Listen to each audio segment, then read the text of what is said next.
Welcome to the DTC Insider Podcast, where online business owners come to find actionable tips and tactics to grow their businesses.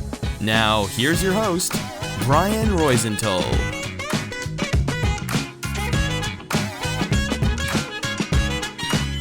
Hey, welcome to another episode of the DTC Insider Podcast.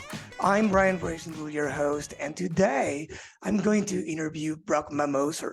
He's the founder of Frostbody, one of the fastest growing drinkware brands in the world right now. He and his brother went from $0 to $30 million in revenue. They have built an incredibly loyal customer base and Facebook group community of 25K plus and gaining 3K new members a month. They are the most disruptive brand in their space right now, and it's just a couple of brothers that take the crazy chances. Hey, Brock, thanks for being on the show. It's a pleasure to have you here. I appreciate you having me. Yeah, so before we get started, I want to give a shout out to Greg Mead at CrossNet for making the intro. Great guy. Thank you, Greg. So for anyone who is not familiar with Frostbody, could you please tell them more about the company? What do you guys do? Yeah, no, absolutely. So yeah, like you said, my brother and I, we started this about 3 years ago. And pretty much it was just, an idea for one product, a slim can cooler, and quickly expanded and quickly kind of grew out of that. But we kind of launched this universal can cooler, and that was the big hero product and idea that it fit all cans and bottles in one. And I was still in college at Indiana University at the time. My brother was an insurance agent, still is an insurance agent actually. And we were like, let's just do it. Let's figure it out. We didn't know Shopify. We didn't know anything about Facebook ads or anything like that. So that was kind of where we started. Is I just lived and breathed Facebook ads and Shopify, for basically the first year, while I was still in school and just kind of learning everything I could learn about it. And, we jumped in that way. We ordered the minimum order of like 2,000 units at the time and kind of just bootstrapped it into ordering 15,000 units and then ordering 30,000 and then ordering, containers at a time. And, it really just snowballed, all with, digital marketing and all e-com, based things and marketing. And that's kind of just where my bread and butter was. Mitch is more the operations in the back end, whether it's customer service, fulfillment, and still kind of those are our roles today, still. And so, it quickly went from making no money to, I think we did $1 million pretty quickly. And then in our first year, we were able to do 11 million. And then we jumped up to 19 million or so after that. And then, now we're on pace for, I honestly don't even know what we're on pace for this year. I haven't looked because we're more focused on our bottom line this year more than anything. And again, I think that just comes with a lot of learning and a lot of maturity through the business and a lot of failures, a lot of obstacles that we've overcame. But yeah, more or less, we started with no knowledge of anything.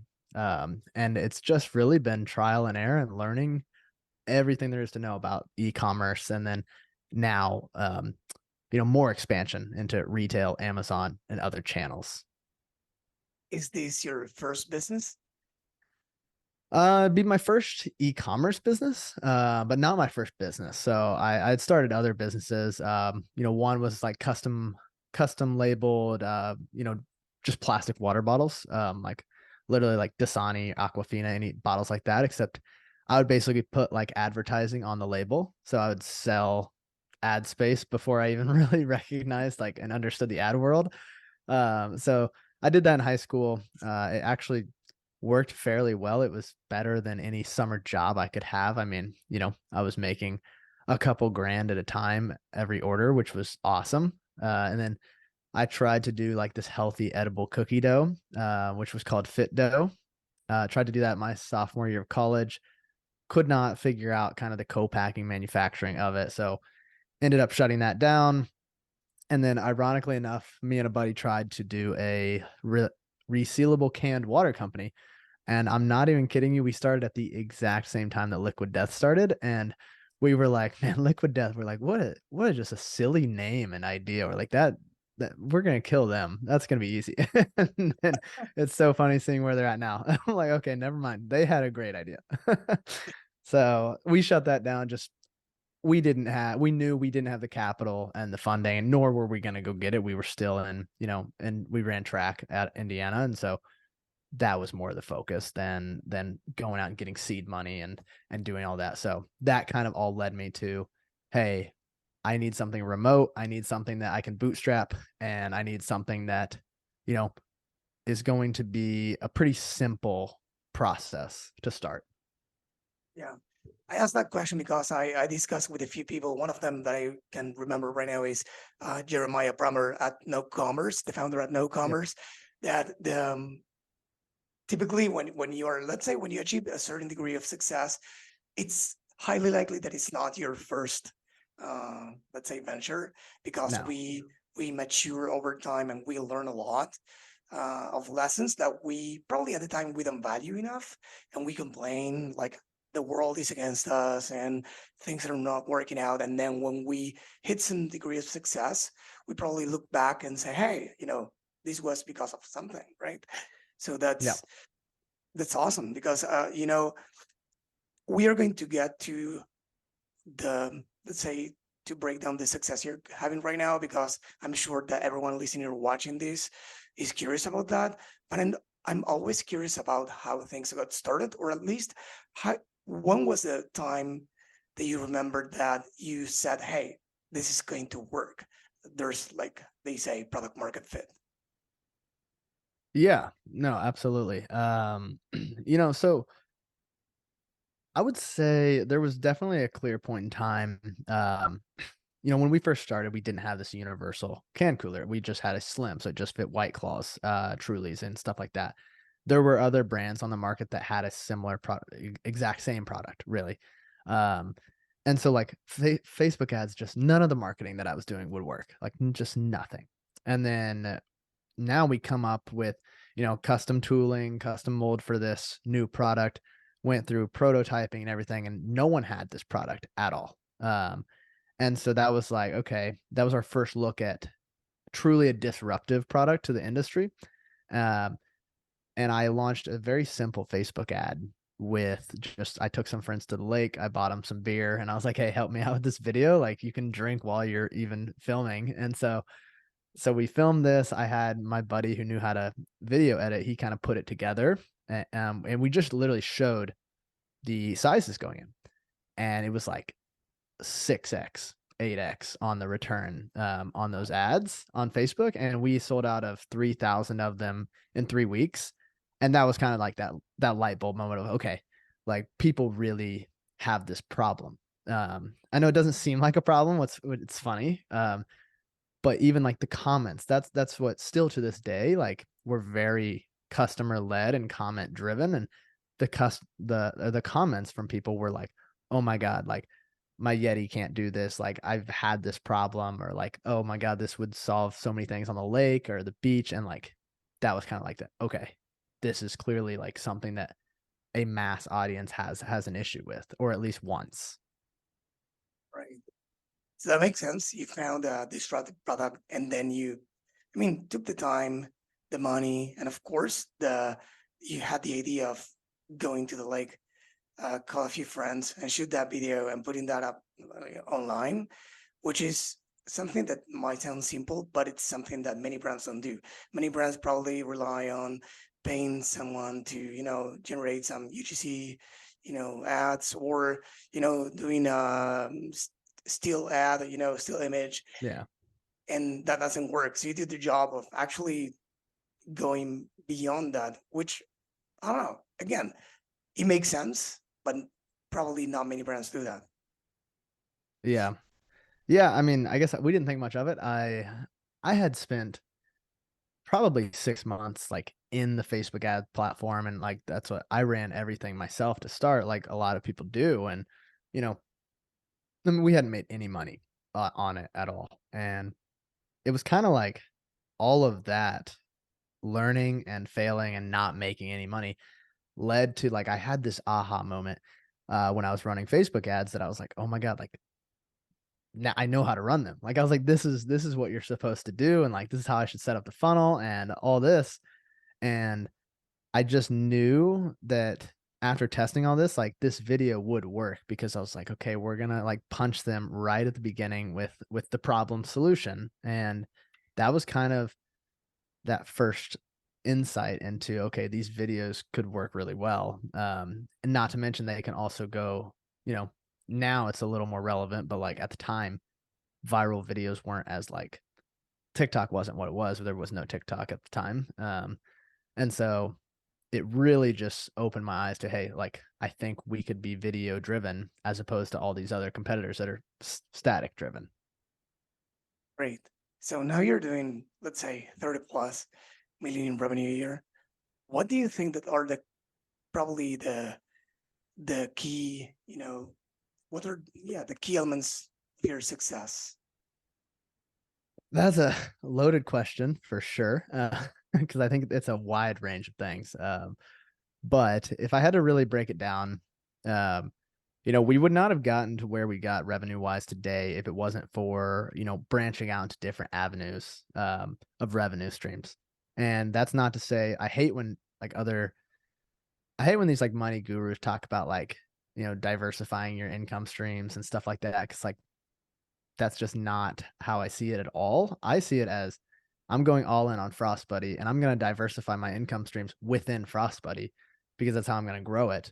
And if I'm putting my time elsewhere, like it's not growing FrostBuddy. So like that's where my focus is and I can diversify within that. So, where we hit a point on frostbuddy.com and Shopify where I was like, okay, it's going to be hard to get past this point unless we start launching more products. So then that was like, okay, what's the next step? Well, naturally, Amazon was a very easy avenue for us. We did it backwards. I think a lot of brands start on Amazon and then go to Shopify. And I think we did the harder route, which was great though, because we had all this brand presence on Amazon already. Our search traffic was crazy. So we launched and we pretty much hit the ground running. I think we were able to do 6 million. We added 6.5 million on Amazon in year one. So that was a pretty big way of expansion. And then obviously retail was also big for us. It's a mass market retail product. It can work. It's just definitely retail takes such a long time and long development and relationships, and it's very persistent driven.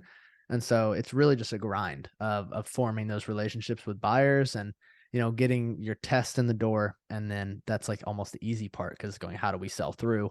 How do we make sure our message is getting across, when there's no video of me in front of them? How do we do that? And that's been a huge learning curve in itself, but that has also helped us to expand, that top line. And then the other portion is going to be like customization. So there's a huge custom market for a lot of products, honestly, if they can just find it. And so, whether it's individual custom for us, like weddings and bachelor parties and birthdays or anniversary, whatever it might be, or the corporate side of things is a huge revenue driver. And it's just, you can charge a little more because it is custom. So your margins are better. And then usually they're a little more lenient on like the time frame, which is nice. And so, it's not as strict on the fulfillment. And sometimes they'll even give you, months lead time. And so, combining all of those last year is what really helped us to double that revenue. It wasn't necessarily all on Shopify. What percentage could you say that is DTC or B2B, more or less? So I would say from a straight DTC, and then Amazon, and then wholesale or retail, however you want to look at that, is going to be honestly a pretty split, like 30 on that. Like it's very split for us now. And then custom is going to be, honestly, custom falls in both the D2C bucket and the wholesale bucket. So we don't really, I guess, track that as heavily. I could get you a full breakdown if I had to. Awesome. What about company culture, mission, vision? Do you see that more as a theoretical thing, or do you actually use that? That's a good question. I would say, so it was my brother and I, right? So, I think naturally a lot of the company culture, how you look at it, is going to come from, it's going to come from your founders. And on top of that, it's going to come from probably your founders' upbringing a lot of times. And so, like, I think our culture is just a larger representation of our family and who we are. We're very close. We are very transparent and blunt with people if we have to be. Um, so we were all athletes growing up, and so we're very, very competitive, and we speak our mind to each other, but we also work really hard. And so I think there's just been a lot of that carryover into when we hire people. Here's the expectation. We're gonna work our butts off. We're gonna appreciate you for it. We're gonna have a lot of fun while we're doing it, but if you also screw up, we're going to let you know that you screwed up. And I'm not going to fire you, but I'm going to make sure that we understand what happened, and we're not going to let it happen again, because that's just not what we do.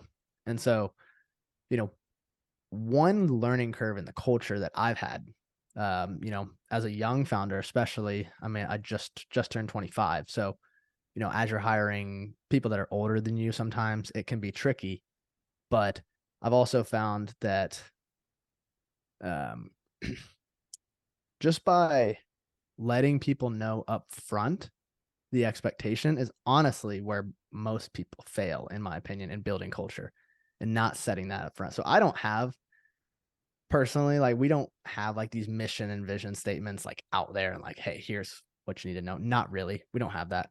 Um, and we are all virtual. So that's also a little more tricky. But I would also go as far as to say hiring people that that you can really, really trust. Like, trust is everything to us. And so that's like our number one thing. If I can't trust you, like, it's not going to work, because we've had some hurdles with that. And those people are no longer with us.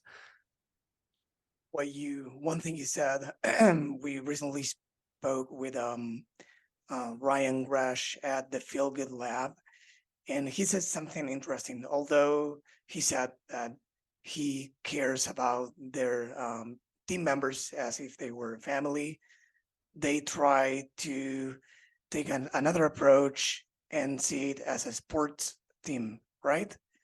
In a sports team, you need to perform, otherwise you go to the bench. Yeah. We're not. We're not even the bench, right? We need to perform, and it's not personal, no hard feelings. It's just we need each player to perform, right? Yeah. So I think that was an interesting take, right? I like that, actually, because I see the family dynamic. I see that. And honestly, ours is a lot of family dynamic because, well, like, four of us are family. So like there is that. But it is I think a sports team is a much better analogy. And growing up on teams my whole life, yeah, if you don't perform, like, it is at the end of the day, but it's a conditional love at the end of the day. So like with family, like, a lot of that love's unconditional. Well, with the business, if you're not working, if you're not performing, like, you're gone. Like, and that's how most people are going to be. So yeah, as a sports team, if you're not, doing what you need to do, if you're not acting how you need to act as a representation of the team, like, guess what happens? You either get benched or you get let go from the team. And so I would say that it's much more similar to that. I'm not going to say that we're family, because yeah, like, at the end of the day, like, we're not. And, if I can fire you, you're probably not a family. It's not a good thing for me to call you. Yeah. I mean, you could, I guess. You Well, could. I don't know if you know who Eric Van Hols or something like that is, from Beard brand. Um, I don't know him personally, but I do know of him. yeah, I had him on last year or the year before, and he actually fired his brother because he was following it's a story he tells. He was following like I don't know if you read the book Traction, which Yep. presents the US system, and following that, he said, "Hey, wrong person, wrong seat." And I remember he, telling me that, and it was hard, but it was the right Mhm. call. I'm not saying you do the Absolutely. same. I'm not saying, Yeah. I'm just saying that some people do when they need to. But anyways, changing subjects for a sec, diving deeper into the acquisition side of things. I know Yeah. you are, or at least you were on doing the Facebook ads. I don't know if you keep doing that, but if you do, or if you are close to it, do you know what's working for you guys, or what levers you can pull nowadays in an ad account, whether it's Facebook, Google, or TikTok? Yeah, absolutely. So I don't run the paid media portion, but I am extremely close to it. And I actually, what's funny is as big as we are, I still make every single ad for our entire account. Um, and I have not outsourced that. I have tried to outsource it, but I know I don't know. That's just a big lever for us is I know our customers inside and out. I'm so close with them. And quite frankly, it's just efficient because I can make stuff that I'm like, I know this is going to work. And it's not on emotion. I've just looked at, 3 years of data at this point every single week. So yes, it has changed a lot actually. This year more than others. Statics are really, really working for us, which has never worked in the past. So it's great because they're so much easier to make. I'm like, I can knock out 50 statics in Canva like no other, and they work. Um, so for us, one big lever that I've utilized this year that's been working really, really well is like a testimonial driven static from our Facebook group. And it's really, really raw organic photos. And so I'm not even kidding you. They'll post like, let's say our new product fits Starbucks and Dunkin' cups and it keeps the ice in your iced coffee a lot longer, especially like if you're, in a warm state in the summer, it melts so fast. So it'll keep their ice sometimes for 24 hours, and they'll post like before and after photos and stuff like that, or they'll post that with a testimonial on their post. And I'll ask them, I'll say, hey, can I use this? They always say yes. And so all I do is I screenshot it, I take that photo, and then I take a little block their comment of their testimonial. Usually it's just, again, something really raw, like, oh my God, I can't believe it actually held my ice this long and can't believe it did this and that. And I'll put that right over the top of that raw photo. That is literally it. And they kill it. I mean, they are killing it.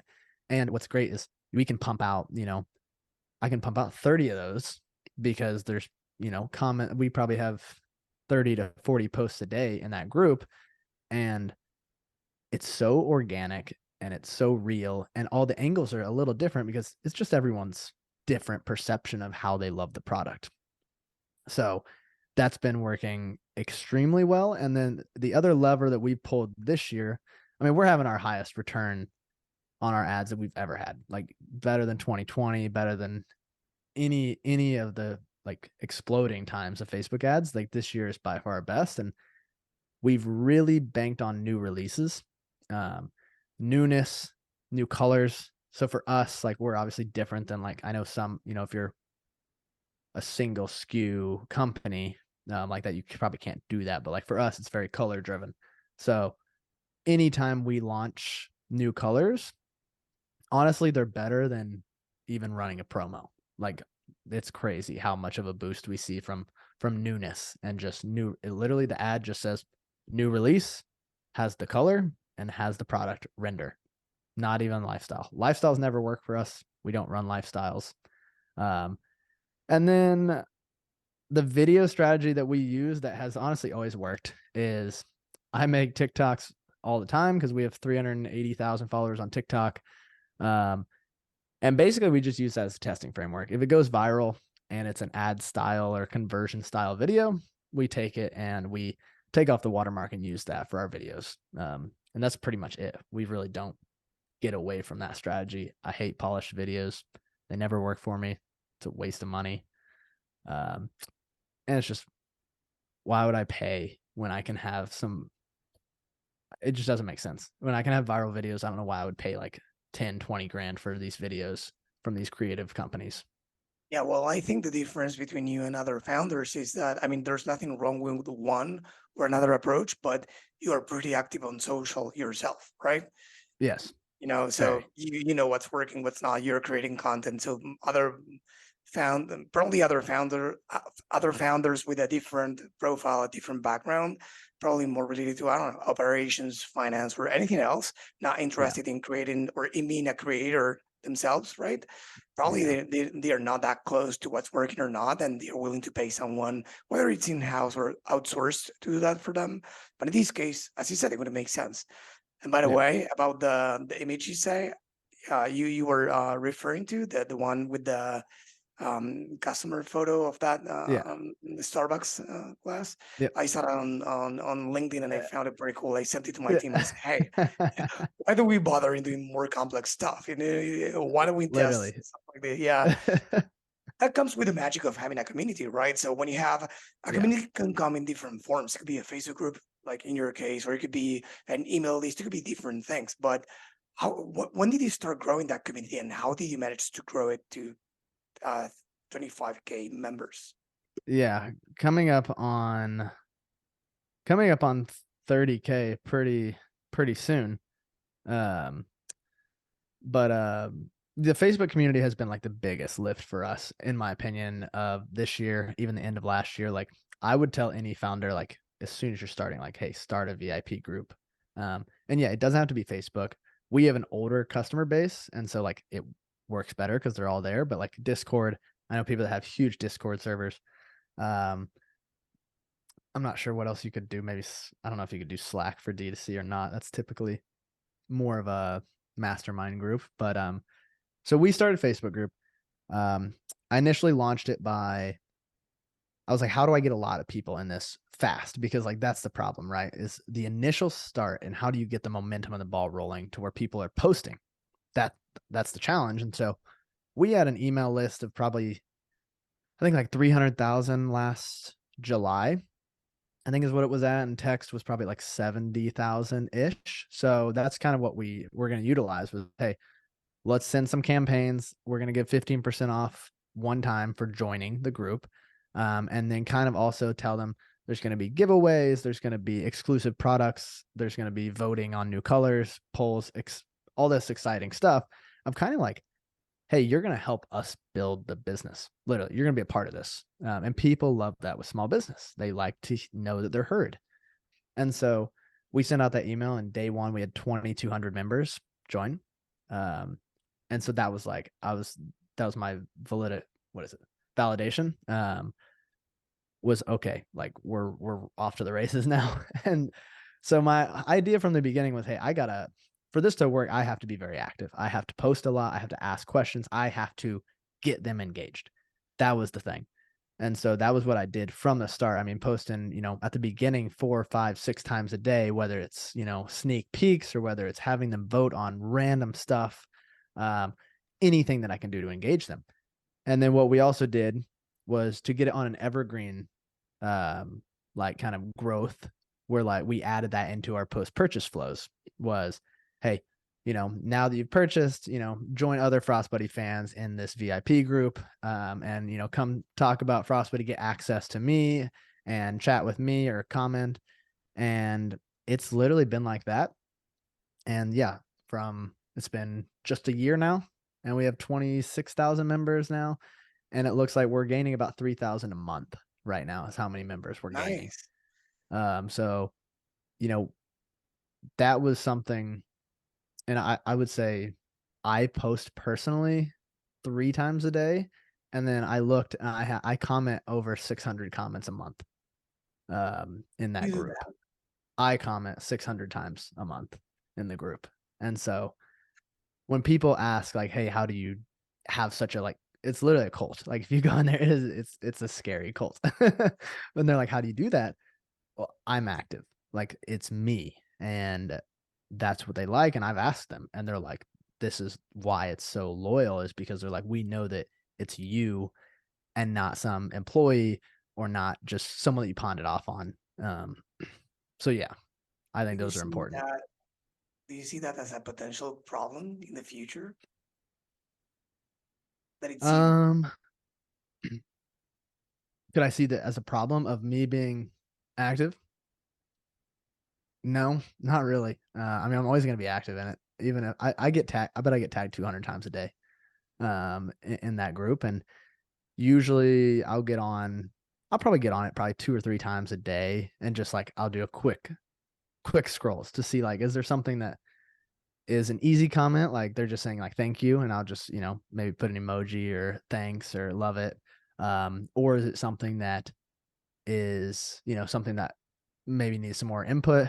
I also, as we got to like 15 to 20,000, I did get some moderators. And so like just we have the greatest moderator in the world. Like she is a rock star, and just likes Frost Buddy. And she kind of helped clean up any negativity, because that was a big issue, was like people would just come to complain about their orders or complain about this and that. So she cleaned that up. We decline any posts like that. It's all positive. It's all fun. And so now I think we have 2 moderators that basically approve every post, to keep it clean. And that really takes a lot of the burden off of me. I don't have to worry about that side of things. And again, we're not paying them. They just genuinely wanted to do it because they liked Frost Buddy, and they're nice, I guess. They're very nice. That's awesome.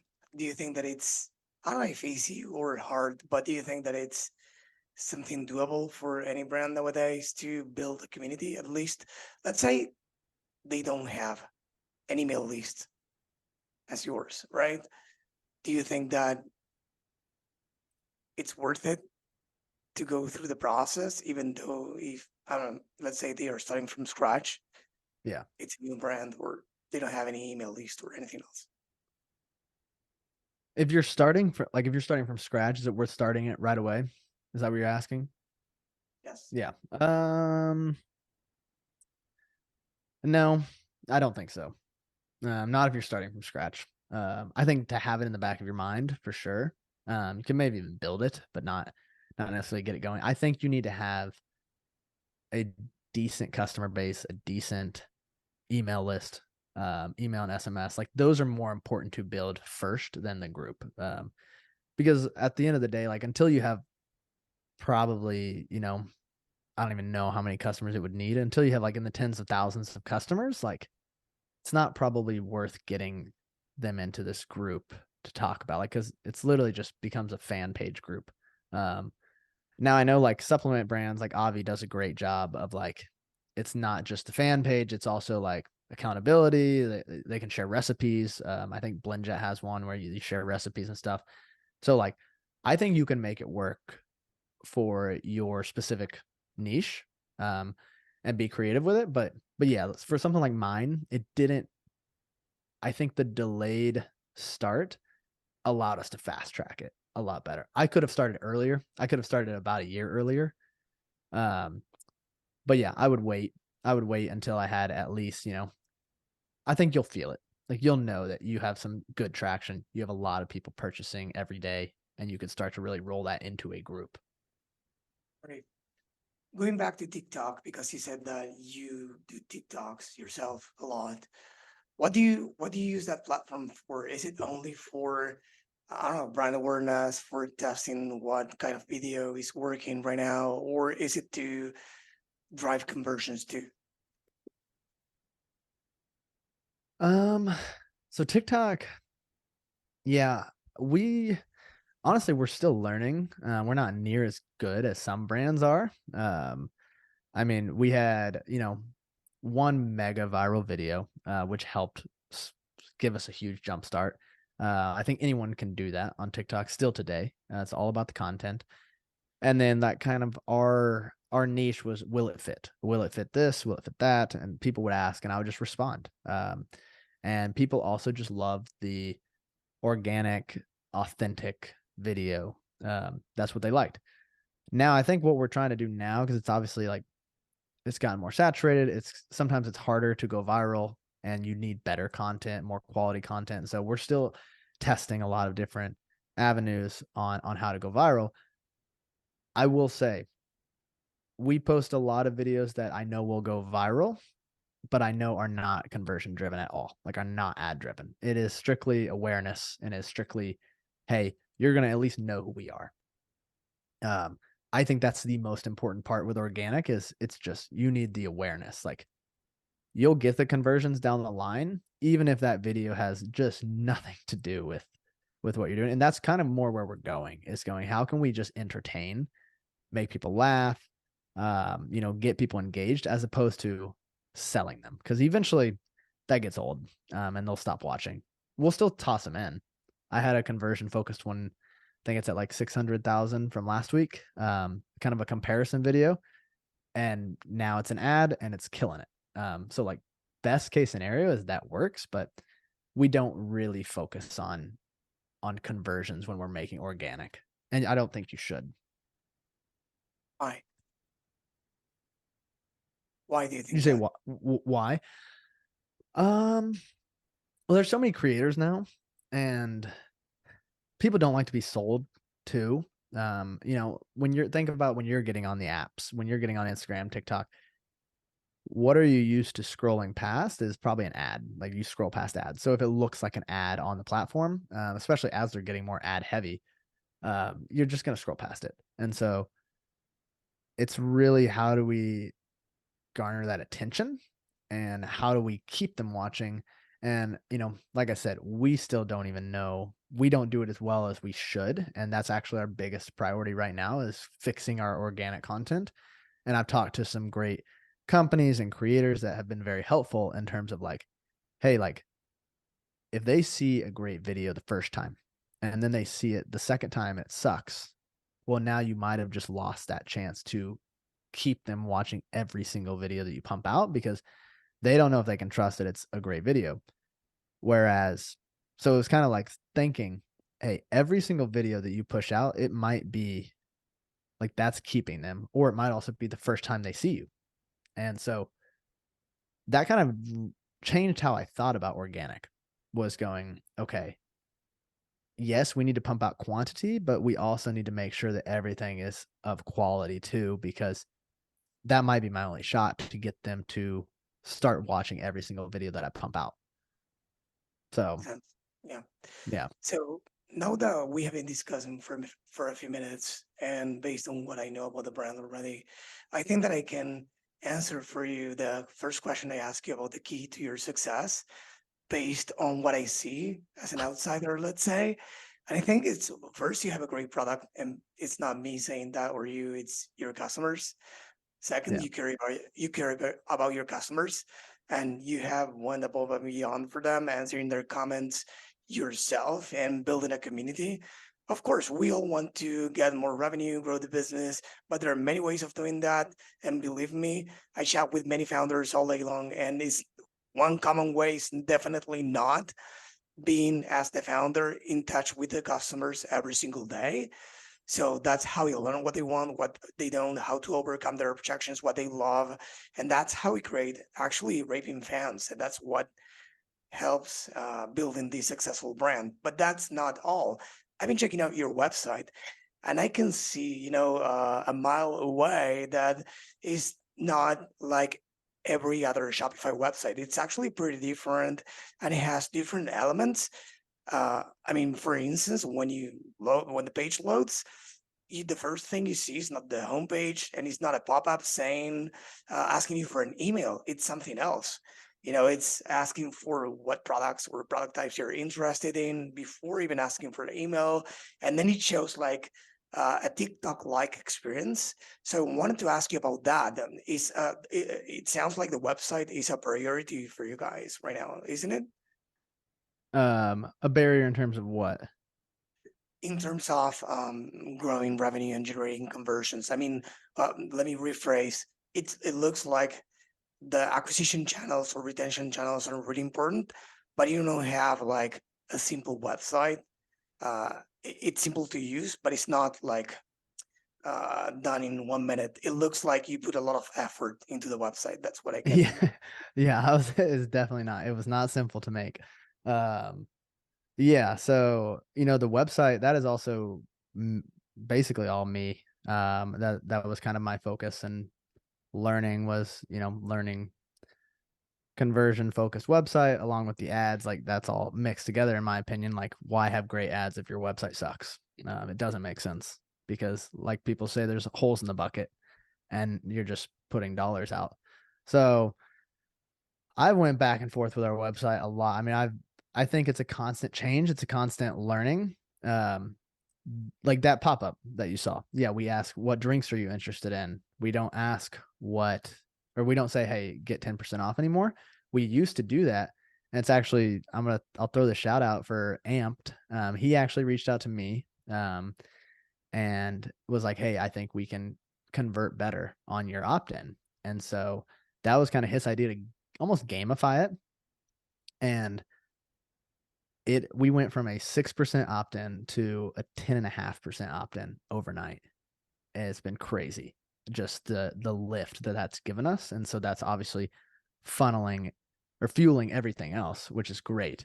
So that was a big change. And then, yeah, for us, like just little tweaks, like on the product page, like we actually just changed this not too long ago, we have a lot of colors. So how do we kind of segment out what they make it easier to look? And so, doing the staple colors, limited edition colors, sale colors, because some people they're going to go to the sale regardless. Like that's what they want. And so when we changed it to kind of that product page, it was an instant lift in our conversion. And it's actually been a pretty significant lift.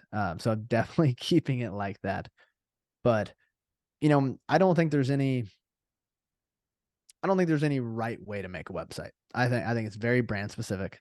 I think, what I've done is I take a lot of my favorite websites and kind of just favorite ideas, and I'll work with our developer. I do have a developer now, and I'll work with him and be like, hey, like, can we add this little piece? Can we add this piece? And again, it's no different than listening to my customers. Like I talk to the Facebook group. I'm like, hey, what do you hate about the website? What do you love about the website? And we make the changes. And it's not magic. It works. The conversion goes up when they tell us, hey, this would be a simpler way for me to purchase. And so, kind of just putting all of that together. But I think putting that focus on conversion rate is very, very important when you're spending as much as we're spending on ads. Like I said, there's no point if you're not converting pretty high. And so, we convert at 3+%, with all of and we have a lot of, I think we're 70% cold traffic. So I like to think it's pretty decent. It's good enough for us to be really profitable. So I'm sure it could always be better. Yeah, it is. Any Shopify apps that you love and you leverage on your website and work really well for you? Yeah, I love a lot of Shopify. I have a lot of Shopify apps, probably too many, honestly. God knows how much I'm spending on Shopify apps. Let's see. Obviously, like Klaviyo is like, that's what I use for email. So like that's tried and true. I know SendLane's really coming on strong in the D2C world. After sell has been a huge lift for us. So post purchase, we had stale inventory, and we're like, how do we get rid of this? And that was where I was using Rebuy, and after sell came to me and they're like, hey, like we could do it better. And so I looked, and it was honestly, I think it was way cheaper too. And we basically give a post purchase offer for our universals it's like a 50% discount. But for us, we're moving stale units. We're still making some money. And I'm not even kidding you. It's a 20% conversion rate. 20% is ridiculous. It instantly added, it's like 40 grand a month that it adds just by a simple offer. And it's not even all our colors. It's only like, I think it's like 6 to 8 that I really need gone. And so it is like, freaking love that app. And it's nice because easy A/B testing on that as well, which I love. And so you can kind of figure out, what bumps that AOV. So that's a big one. And then let me look here that we just added. So for giveaways, a great app that I don't remember who told me, but Viral Sweep makes giveaways really, really easy. But why I love Viral Sweep is I run a giveaway and they enter with their email and SMS, and that's great to get signups. But what's great is on the back end, you can give them more entries if they like follow you on TikTok, follow you on Instagram, refer their friend. And so like you get so much organic movement, and it's like it's the greatest thing ever. You can bump your followers, your subscribers, you can bump, just a crazy amount. Like I think we had like 1,000 YouTube subscribers, and then I did this giveaway and we had like 12,000. Just because I made it like a pretty significant amount of entries. And so I think viral sweep is the best way to do a giveaway for sure.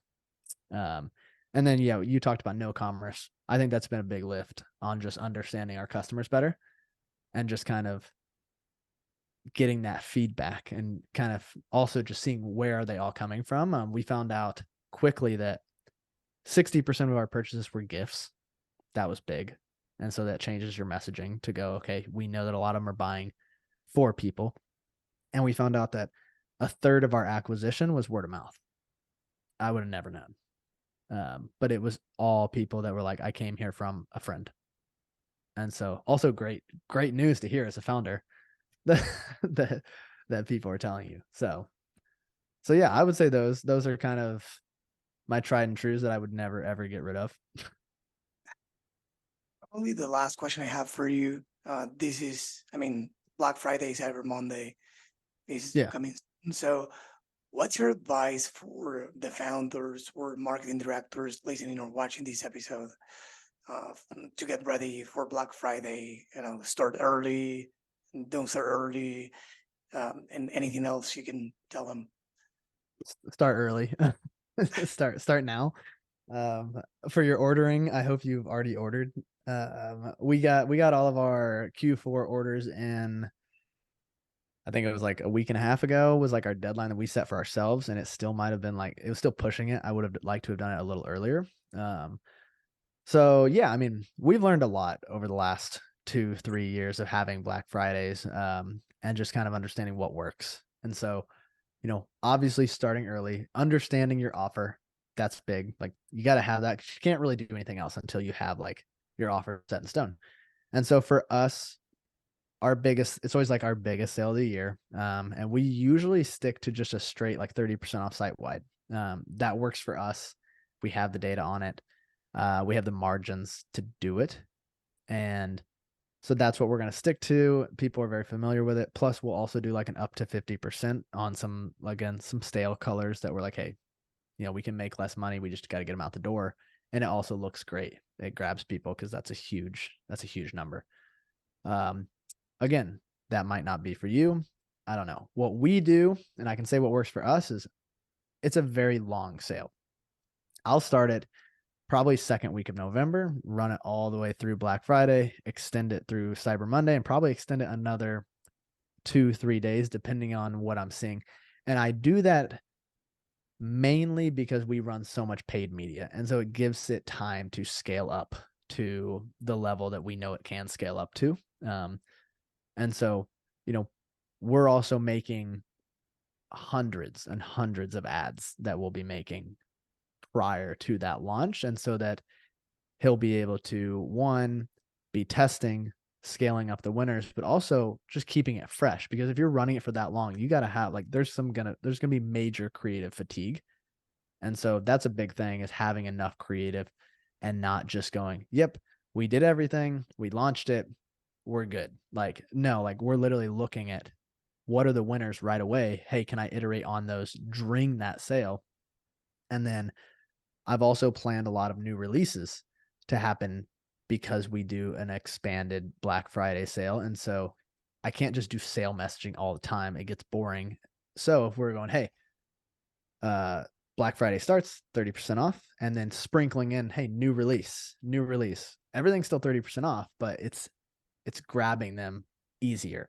And so that we noticed was a huge lift for our SMS and our email, to not just send the same boring Black Friday, Cyber Monday, 30% off, come get it now. So those are really big keys for me and how I look at it and how I plan it. I'm trying to think of what else. We actually added an app over the year. So push notifications, that'll be new for us this year. We'll see how that works. Trying to think. Returning customers, new customers, what's your focus?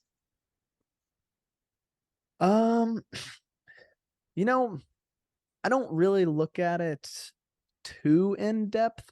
We have a lot more returning customers now, and I think it should just happen year after year. But I think I probably don't look at it because I know that our retention efforts are in place and we're doing it right. Um, I mean, obviously, Black Friday is a huge acquisition period. But I will say what we screwed up last year, and mainly because I had a poor ad agency, and that was on me to not get rid of them early enough, um, was we screwed our acquisition in August, September, and October. And so we didn't get the benefit of those bottom funnel retargeting, retargeting the funnel. We didn't get that benefit in Black Friday. And so it sucked. I mean, it didn't suck, but like it wasn't near what it was the year before when I had a much better agency. And like I said, that was on me.